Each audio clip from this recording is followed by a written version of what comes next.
يا أيها الذين آمنوا لا ترفعوا أصواتكم فوق صوت النبي ولا تجهروا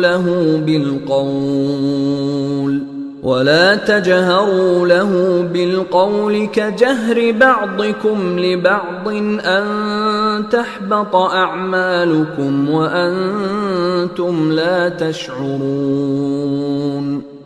Bismillahirrahmanirrahim. Alhamdulillah wassalatu wassalamu ala Rasulillah. Amma ba'd.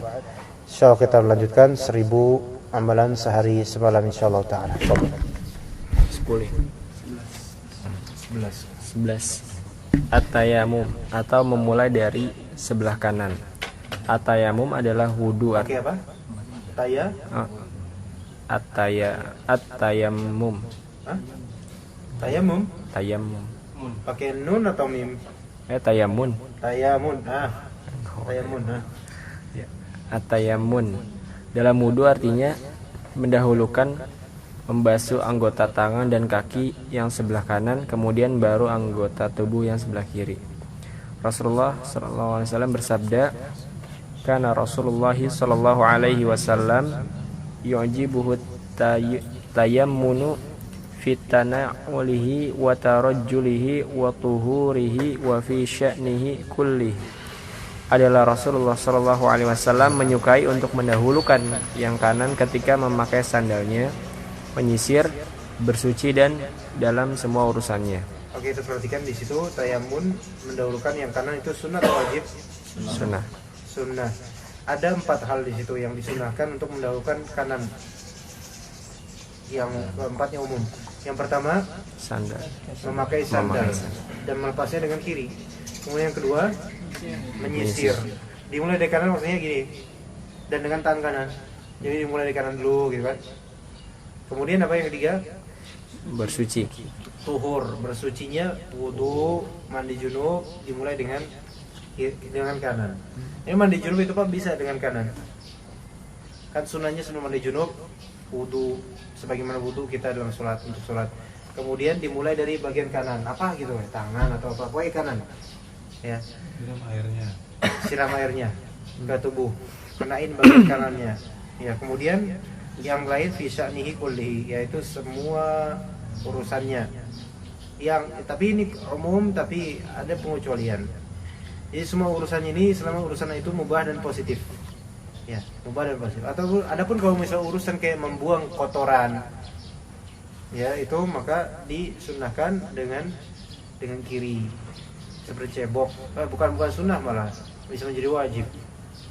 Cebok baik kencing ataupun buang air besar menjadi wajib. Ya gitu ya. Silakan lagi terus. Biarin. Mulai gitu. Oh iya. 12. Menambah bilangan basuhan dari 1 kali menjadi 3 kali. Tambahan tersebut berlaku dalam membasuh muka, kedua tangan, dan kedua kaki. Oh, kelas? Udah. Nggak ada dalilnya? Nggak ada. Baik. Untuk yang 3 ya 3 kan itu maksimal sunnah untuk wudu.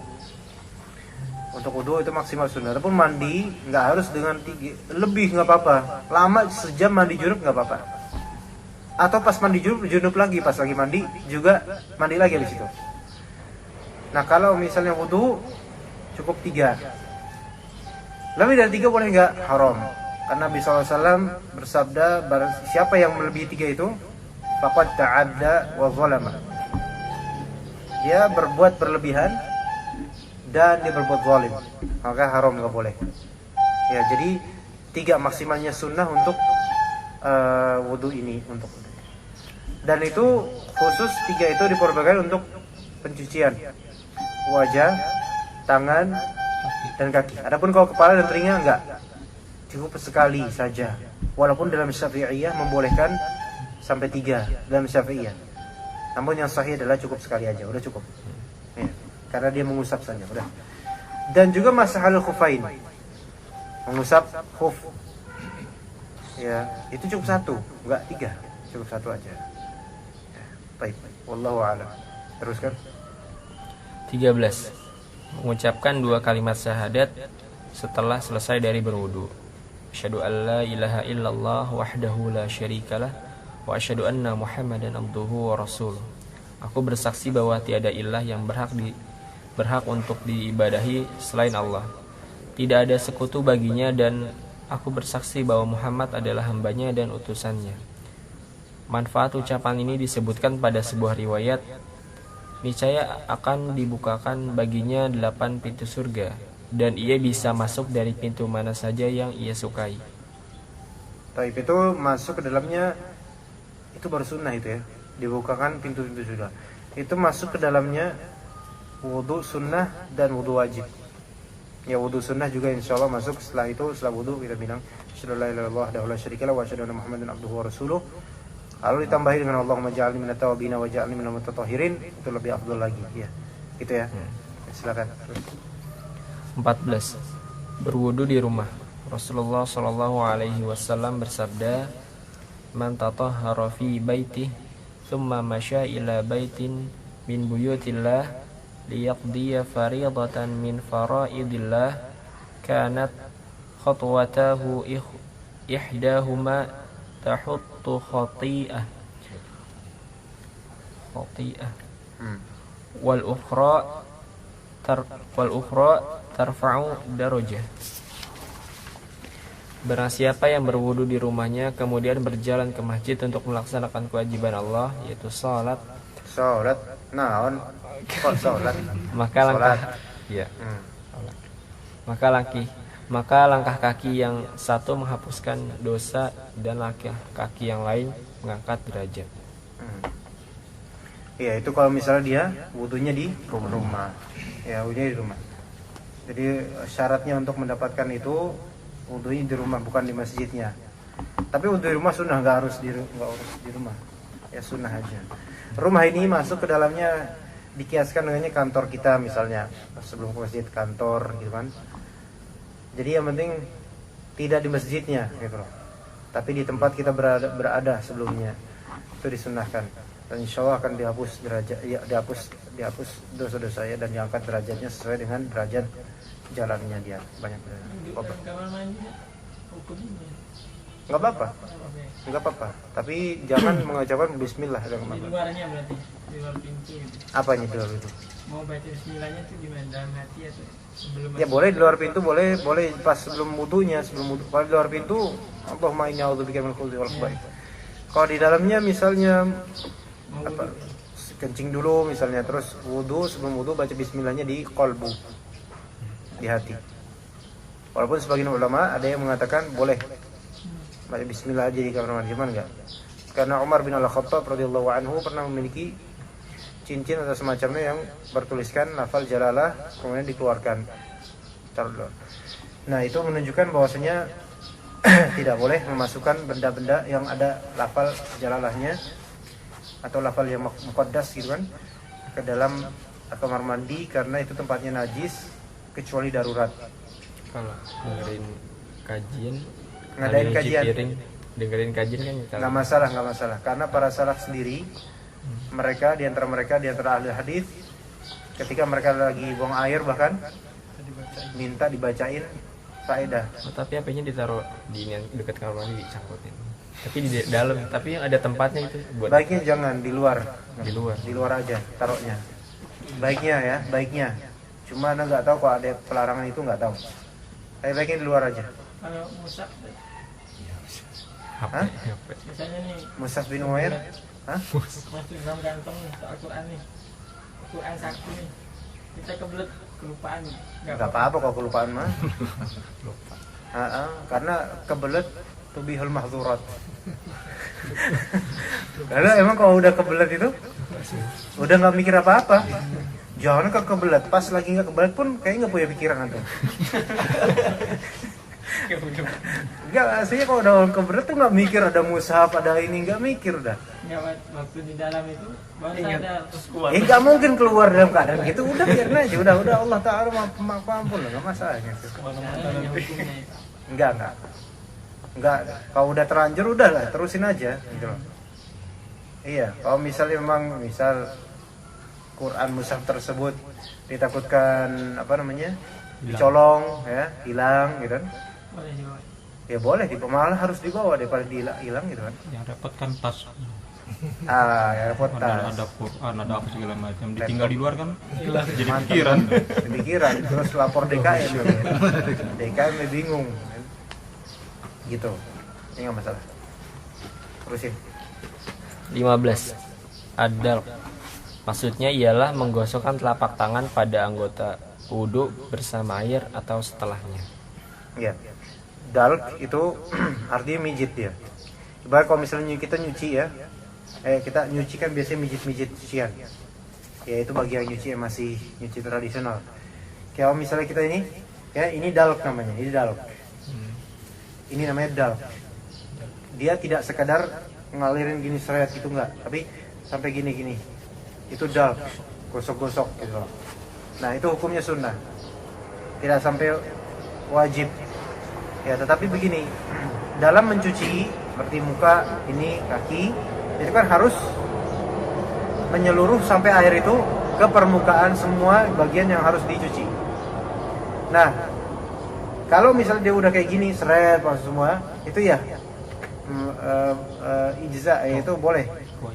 Kewajibannya udah tertunaikan. Walaupun gini sunnah. Tapi ada kalanya mungkin diwajibkan dalk.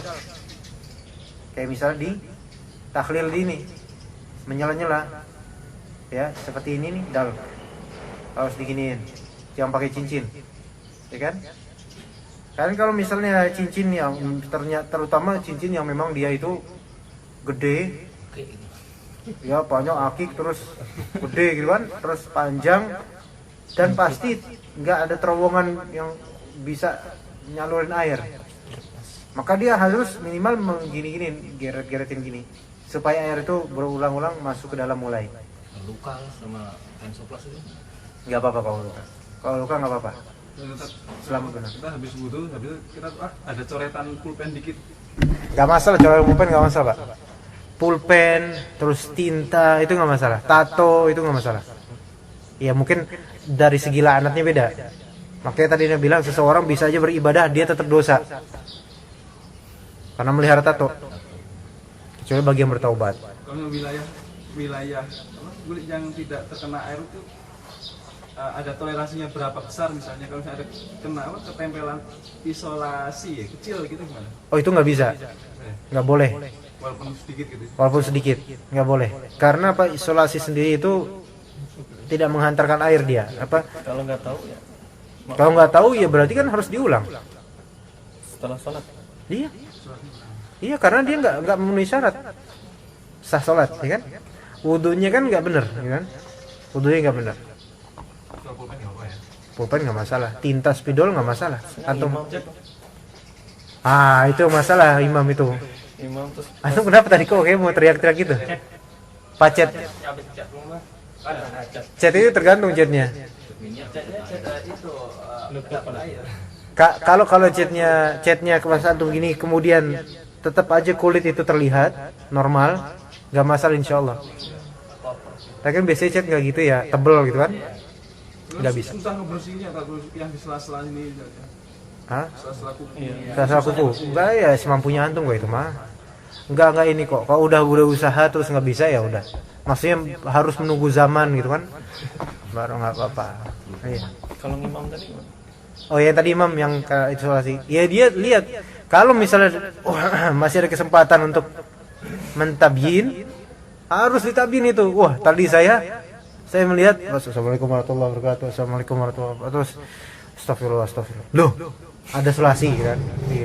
Waduh.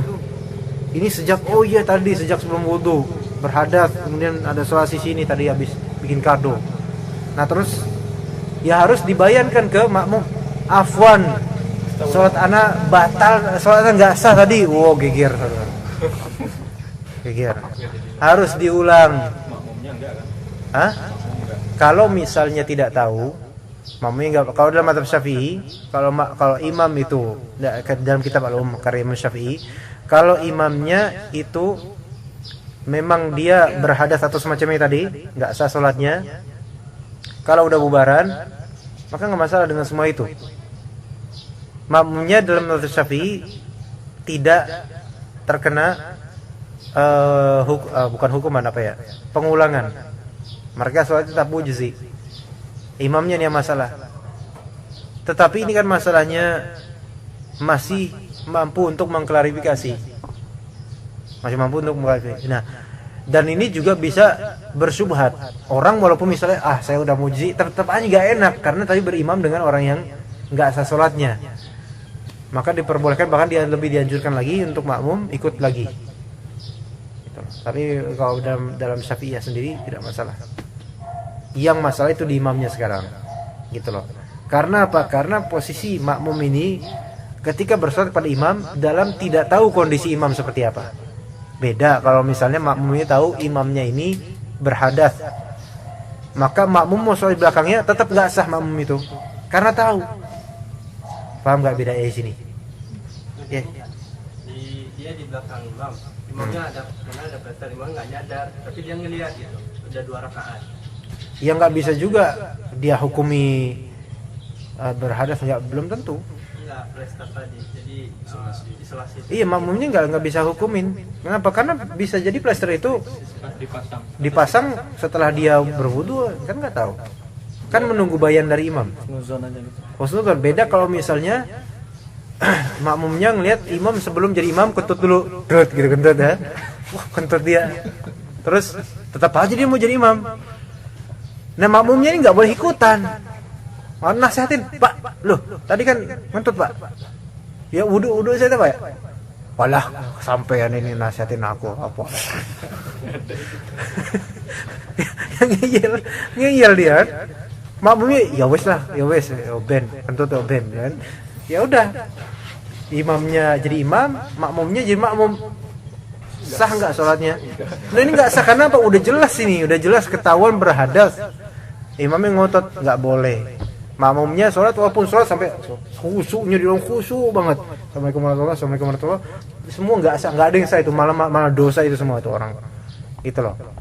Dosa. Tapi bagian nggak tahu nggak apa-apa, sah sholatnya. Seperti misalnya masbuk datang, nggak tahu kalau misalnya imam itu kentut baru sebelum sholat. Maka ini tetap sah sholatnya. Tapi yang mungkin lebih baik insyaallah kalau tahu imamnya bertobat habis itu pengumuman, saya tadi seperti yang kalian tahu, saya tadi kentut duluan. Maka kita ulang lagi sholatnya. Ulangi sholatnya wudu dulu, maksudnya imamnya wudu dulu. Gitu. Ya, jadi lihat dari Mas ketempelan isolasinya itu tadi setelah wudu atau sebelum wudu ya? Ragu gimana? Itu kembali ke yakin.